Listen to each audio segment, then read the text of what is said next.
check out this clip of new Canadian Prime Minister Mark Carney going climate gangster. You wonder why we said he was dangerous? Look at this clip. Climate change is an existential threat. Now, I say this as somebody who has worked with lots of folks within the environmental community and specifically in the climate world. All right. I have a great deal of respect for a lot of people in that area of policy. All right. There are a lot of folks that politically might, that are my friends and colleagues that disagree really with a lot of the principles I hold dear.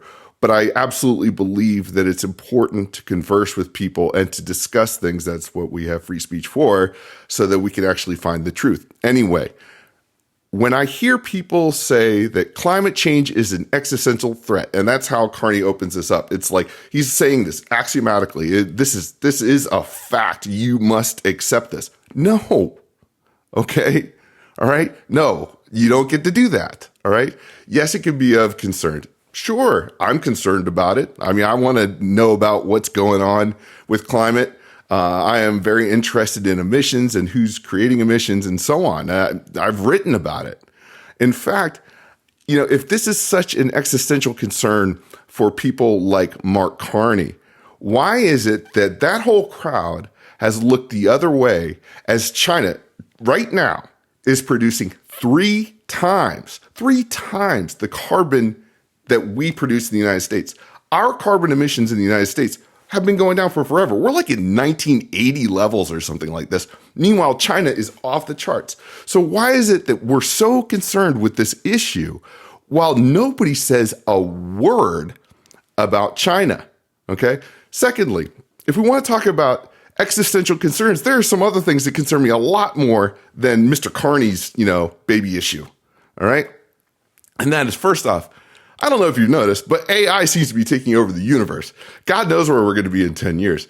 Now, I think AI has lots of great things about it. And seriously, learn what you can about it. It is an incredibly powerful tool, but it is a fact that if there is an existential concern, that would be one. All right.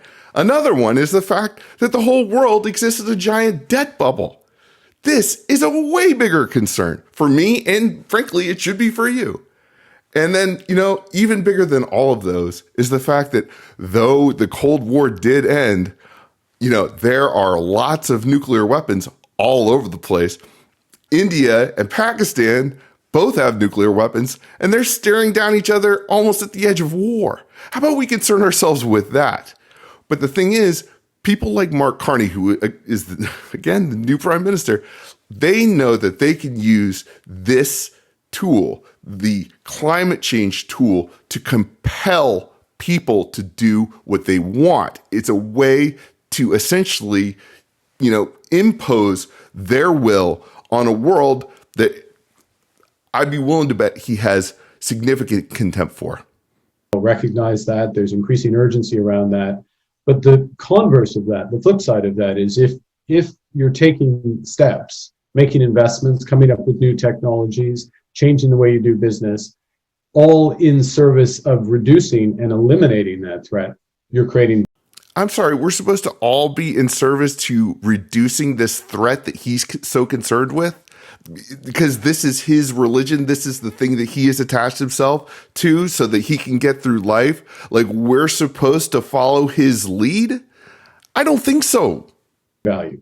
And what we have seen increasingly, spurred initially by the Sustainable Development Goals, accelerated with Paris, and then through social movements and others and governments acting, is society is putting tremendous value on achieving net zero. All of the things that he just listed, okay, are completely inorganic. It is not the people that are concerned with it. It is people like him that are concerned with it. Okay, the Paris Climate Accord. It's a group of people just like Mark Carney who have gotten together and decided, you know what, all those people, all the eaters and breeders in the world, they're a huge pain in the butt.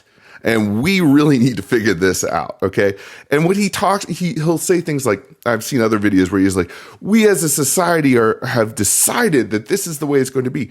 No, that is not a fact. You guys want to believe a certain thing and you want to compel the people that you don't care for much, at least that is my sense, to do what you say you want them to do.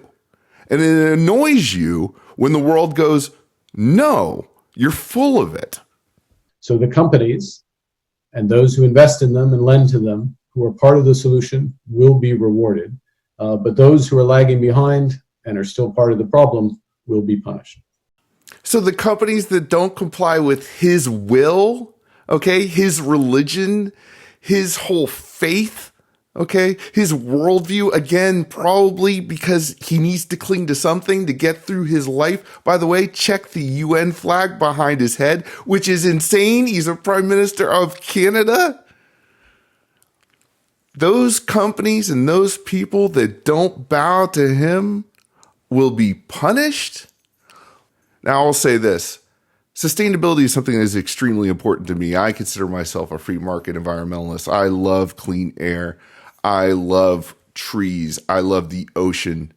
I love a clean ocean. These things concern me very much, and it annoys me when people who use the guise of environmentalism to impose a a totalitarian worldview. It really annoys me to no end. The planet being clean is a good thing, but guess what? The market can solve these things. The market is fundamentally sustainable. These constructs that these people create in Paris or at the UN or whatever, okay, because they think they're so bright. It's not sustainable. They impose this baloney, okay, these regs that create all of these, unintended consequences, all right? It's not sustainable. They talk about sustainability, but they don't really want sustainability. Sustainability, look, if climate is such an issue, what would happen in a free market? Let's say that the oceans are going to rise, okay? Everyone knows that the oceans are going to rise. Well, guess what? No one is going to be able to get insurance for their big giant houses on the ocean like Al Gore's down in West Palm Beach or wherever it is down in South Florida, okay? Like they wouldn't insure it because it would be guaranteed it's going to fall into the ocean. Well, I'll tell you what, when none of those guys can get underwritten by any of the insurance companies, then I'm going to be concerned. If we start seeing the ocean encroaching and Mar-a-Lago falling into the sea, okay, come back to me. Let's talk then. But until then, it sounds like you're just being a bully.